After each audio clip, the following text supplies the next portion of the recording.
Good morning students. Class 11 में आज का जो टॉपिक है बहुत ही ज़्यादा इम्पॉर्टेंट है, क्योंकि अभी तक आपने साइनोबैक्टीरिया के विषय में पढ़ा है, लेकिन साइनोबैक्टीरिया की कोशिका कैसी होती है ये आप नहीं जानते हैं अभी तक। तो आज हम आपको यही बताएंगे कि साइनोबैक्टीरिया की कोशिका की संरचना कैसी होती है। ठीक, साइनोबैक्टीरिया की जब हम उसका अध्ययन करेंगे तो उसके कोशिका में कौन कौन से पार्ट्स होते हैं, कौन कौन से भाग होते हैं। तो यही टॉपिक है साइनोबैक्टीरिया की कोशिकीय संरचना। ठीक, सेल स्ट्रक्चर ऑफ साइनोबैक्टीरिया।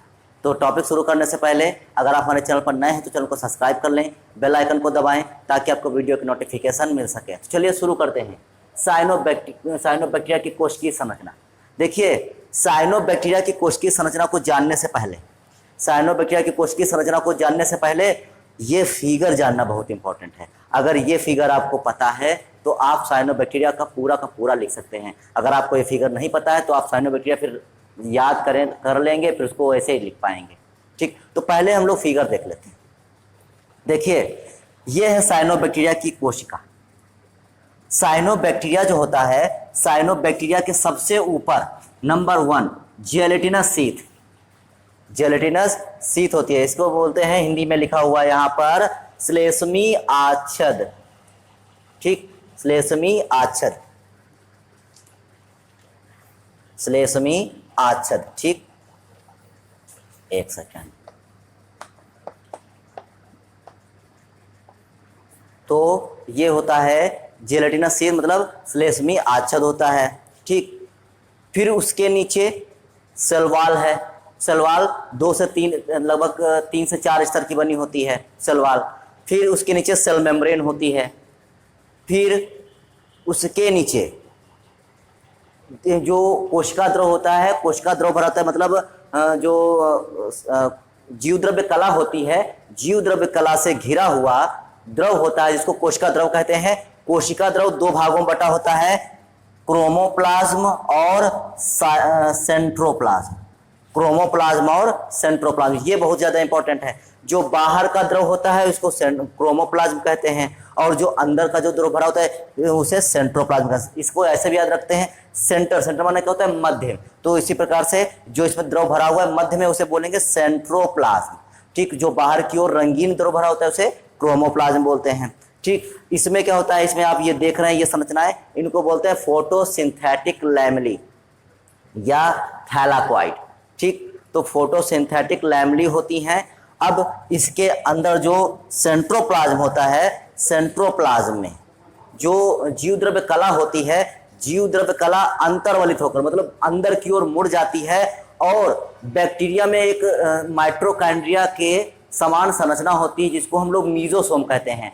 और जो साइनोबैक्टीरिया होती है, साइनोबैक्टीरिया में मीजोसोम के समान संरचना होती है जिसको लैमेलिसोम बोलते हैं। क्या बोलते हैं? लैमेलिसोम बोलते हैं। ये यहाँ पर हल्का सा लिखा है लैमेलिसोम। तो ये लैमेलिसोम होता है। इसका काम क्या होता है, ये जो साइनोबैक्टीरिया होता है उसको ऊर्जा प्रदान करता है। इसके मध्य में वर्तुल डीएनए होता है, मतलब बहुत ही कुंडलित डीएनए होता है जिसको हम लोग न्यूक्लियोइड बोलते हैं। क्या बोलते हैं? न्यूक्लियोइड बोलते हैं। और इसमें केंद्रक कला और केंद्रिका का अभाव होता है। ठीक, और इसमें फैट ड्रॉप्स होते हैं। जो सेंट्रोप्लाज्म है उसमें फैट ड्रॉप्स होते हैं। भोजन होता है, भोजन के रूप में क्या होता है, फैट ड्रॉप्स होते हैं, वोलेटिन ग्रेन्यूल्स होते हैं। ठीक, साइनोफाइसिन स्टार्च होता है। तो ये सब भोजन के रूप में साइनोबैक्टीरिया के अंदर संचित रहता है। ठीक, तो इस प्रकार से ये आपका फिगर हो जाता है। बस हमको यही लिखते जाना है। नंबर 1 हम ये बताएंगे, फिर नंबर 2 बताएंगे, फिर नंबर 3, फिर नंबर 4। इस प्रकार से जो नाम लिखे हुए बस इनको एक एक करके बताते जाएंगे। चलिए देखते हैं। देखिए, सबसे पहले साइनोबैक्टीरिया की कोशिका प्रोकैरियोटिक प्रकार की होती है। जैसे कि हम लोग जानते हैं कि जो बैक्टीरिया होते हैं जिनके अंदर न्यूक्लियस डेवलप नहीं होता है, मतलब जिनके अंदर केंद्रक का पूर्ण विकास नहीं होता है या केंद्रक अनुपस्थित होता है, तो ऐसी कोशिकाओं को क्या कहते हैं? प्रोकैरियोटिक कोशिका। तो जो साइनोबैक्टीरिया होती है, साइनोबैक्टीरिया भी एक प्रकार की प्रोकैरियोटिक कोशिका ही होती है। और बैक्टीरियल कोशिका होती है उससे बड़ी होती है। ठीक, तो ये प्रोकैरियोटिक होती है और बैक्टीरियल कोशिका से बड़ी होती है। ठीक, यह 3 से 4 परतों की बनी होती है। काहे की बनी होती है? 3 से 4 परत। जो साइनोबैक्टीरिया की जो कोशिका होती है उसके ऊपर जो 3 से 4 परत होती है, जैसे कि चित्र में दिखाई दे रहा है 1 2 3 4, तो इसमें 4 परतें दिखाई दे रही हैं। तो वही इसमें बताया गया है कि यह 3 से 4 परतों की बनी होती है, जिसमें निम्न भागों में बांट सकते हैं, जिसे हम निम्न भागों में बांट सकते हैं। नंबर 1 पहले हेडिंग क्या डालेंगे, कोशिका भित्ति, सेल वॉल। देखिए इसमें सेल वॉल कहां पर है, ये तो यही देखते हैं। या महीन किंतु दृढ़ रचना होती है। जो सेल वॉल कैसी होती है, सेल वॉल की विशेषता कैसी है, सेल वॉल महीन है और दृढ़ होती है। सेल वॉल का मतलब होता है कि कठोर आवरण, ठीक। तो यह महीन किंतु दृढ़ रचना होती है जो पेप्टाइडोग्लाइकॉन की बनी होती है। मोस्ट इंपॉर्टेंट, आपसे पूछा जा सकता है कि साइनोबैक्टीरिया की कोशिका भित्ति काहे की बनी होती है। ऑब्जेक्टिव में प्रश्न आ सकते हैं, कंपटीशन में आ सकता है कि साइनोबैक्टीरिया की कोशिका भित्ति बनी होती है, तो हम बताएंगे पेप्टाइडोग्लाइकॉन की, ठीक। इसके चारों ओर श्लेष्मी आच्छद जिलेटिनस शीट होती है। मतलब देखिए ये सेल वॉल है और सेल वॉल के चारों ओर डैश डैश करके एक संरचना बनी हुई है, जिसको क्या कहते हैं, जिलेटिनस शीट बोलते हैं, ठीक। श्लेष्मी आच्छद बोलते हैं, जो शुष्क दशाओं में कोशिका को नष्ट होने से बचाता है। मतलब जो जिलेटिनस शीट होता है, जब मौसम अनुकूल नहीं होता है, प्रतिकूल मौसम चल रहा होता है, उस समय जो जिलेटिनस शीट होती है वो साइनोबैक्टीरिया की कोशिका की रक्षा करती है, ठीक। तो इस प्रकार से ये कोशिका भित्ति सेल वॉल हो गई। तो यह महीन किंतु दृढ़ रचना होती है जो पेप्टाइडोग्लाइकॉन की बनी होती है। इसके चारों ओर श्लेष्मी आच्छद जिलेटिनस शीट होता है जो शुष्क दशा में कोशिका को नष्ट होने से बचाता है। तो ये हो गई कोशिका की संरचना। नंबर 1 देखिए हमने ये लिख दिया और इसी में आता है जिलेटिनस शीट, तो नंबर 1 हम इसको एक्सप्लेन कर देंगे, ठीक। तो इसको एक्सप्लेन कर देंगे, ये हो जाएगा। अब आता है दूसरा कोशिका द्रव्य, मोस्ट इंपॉर्टेंट कोशिका द्रव्य, साइटोप्लाज्म। तो देखिए हमने आपको बता दिया है कि जो कोशिका के अंदर जीव द्रव्य कला होती है, जीव द्रव्य कला से जो घिरी संरचना होती है उसको बोलते हैं कोशिका साइटोप्लाज्म, ठीक। कोशिका जो प्लाज्मा झिल्ली होती है उससे घिरी जो संरचना होती है उसको बोलते हैं साइटोप्लाज्म। तो कोशिका भित्ति के अंदर जीव द्रव्य कला से घिरा कोशिका द्रव्य होता है। कोशिका भित्ति के अंदर जीव द्रव्य कला से घिरा कोशिका द्रव्य, मतलब जो जीव द्रव्य कला होती है, जीव द्रव्य कला से जो संरचना घिरी होती है, इसके अंदर जो तरल पदार्थ भरा होता है उसे क्या कहते हैं, साइटोप्लाज्म कहते हैं, ठीक। साइटोप्लाज्म कहते हैं। जीव द्रव्य कला अंतर्वलित होकर बैक्टीरिया के समान मीजोसोम के समान संरचना लैमेलियोसोम बनाती है, ठीक। तो जो लैमेलियोसोम है ये किस प्रकार बना, तो जो जीव द्रव्य कला है, ठीक, जीव द्रव्य कला है ये अंदर मुड़ जाती है और मुड़ने की वजह से ये मीजोसोम के समान संरचना लैमेलियोसोम बनाती है।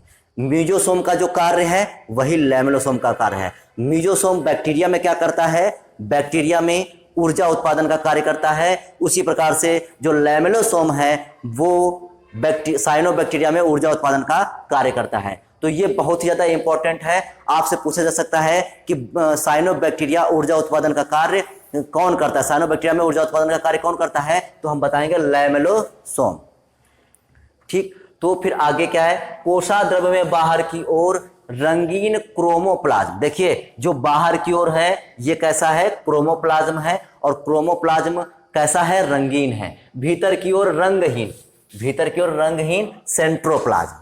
भीतर की ओर रंगहीन क्या होता है, सेंट्रोप्लाज्म होता है। क्रोमोप्लाज्म वर्ण युक्त चपटी थैलियां होती हैं जिन्हें थैलाक्वाइड कहते हैं। देखिए जो क्रोमोप्लाज्म है, इस क्रोमोप्लाज्म में चपटी थैलियां होती हैं जिनको क्या बोलते हैं, थैलाक्वाइड या फोटोसिंथेटिक लैमेली, या क्या बोलते हैं, थैलाक्वाइड बोलते हैं। इससे इन्हीं के द्वारा ये प्रकाश संश्लेषण के द्वारा अपना भोजन बना सकते हैं, ठीक। और इनमें 70 इस प्रकार के राइबोसोम्स, संचित भोजन, और संचित भोजन किस किस रूप में होता है, वॉलेट्यून कर्ड, वसा की बूंदें, साइनोफाइसिन स्टार्च, ठीक। तो इसमें क्या क्या होता है, 70 इस प्रकार के राइबोसोम्स होते हैं। किसमें, जो रंगीन क्रोमोप्लाज्म होता है उसमें। क्रोमोप्लाज्म में क्या क्या होता है, वर्णयुक्त चपटी थैलियां हैं, ठीक दिखाई दे रहा है इसमें, ये जो चपटी थैलियां हैं तो इनको क्या बोलते हैं, थैलाक्वाइड बोलते हैं। तो क्रोमोप्लाज्म में है, और क्रोमोप्लाज्म में और क्या है, इसमें 70 प्रकार के राइबोसोम हैं, संचित भोजन है, और संचित भोजन में क्या क्या है, वोलेटिन कण है, वसा की बूंदें हैं, और साइनोफाइसिन स्टार्च है, एवं गैस रिक्तिकाएं होती हैं। मतलब ये इतना सब कहाँ होता है, क्रोमोप्लाज्म में होता है। ठीक इतना सब कहाँ होता है, क्रोमोप्लाज्म में होता है।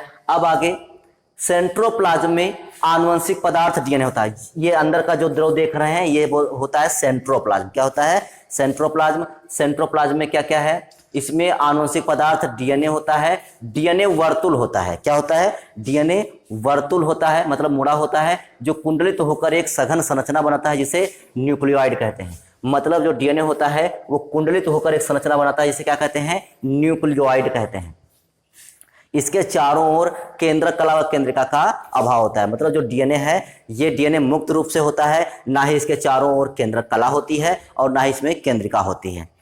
तो ये था कोशिका द्रव। आप कोशिका द्रव समझ चुके हैं कि कोशिका द्रव दो भागों में बटा होता है। बाहर की ओर जो होता है वो क्रोमोप्लाज्म होता है और भीतर की ओर जो होता है सेंट्रोप्लाज्म होता है। क्रोमोप्लाज्म में क्या क्या संरचनाएं होती हैं और सेंट्रोप्लाज्म में क्या क्या संरचना होती हैं, बस आपको दो चीजें लिखनी है, क्रोमोप्लाज्म क्या है और सेंट्रोप्लाज्म क्या है। तो इस प्रकार से क्रोमोप्लाज्म और सेंट्रोप्लाज्म दोनों मिलकर साइटोप्लाज्म का निर्माण करते हैं। तो आपने साइनोबैक्टीरिया के कोशिकीय संरचना के विषय में जाना। आप इसको, इस चित्र को बनाइए, समझिए, और अगर आपको ये चित्र पता होगा तो आप आसानी से लिख सकते हैं। तो आज केवल इतना ही, बाकी फिर नेक्स्ट वीडियो में बताएंगे। तो आज के लिए बस इतना, कल फिर मिलेंगे एक नेक्स्ट वीडियो के साथ। तब तक के लिए धन्यवाद।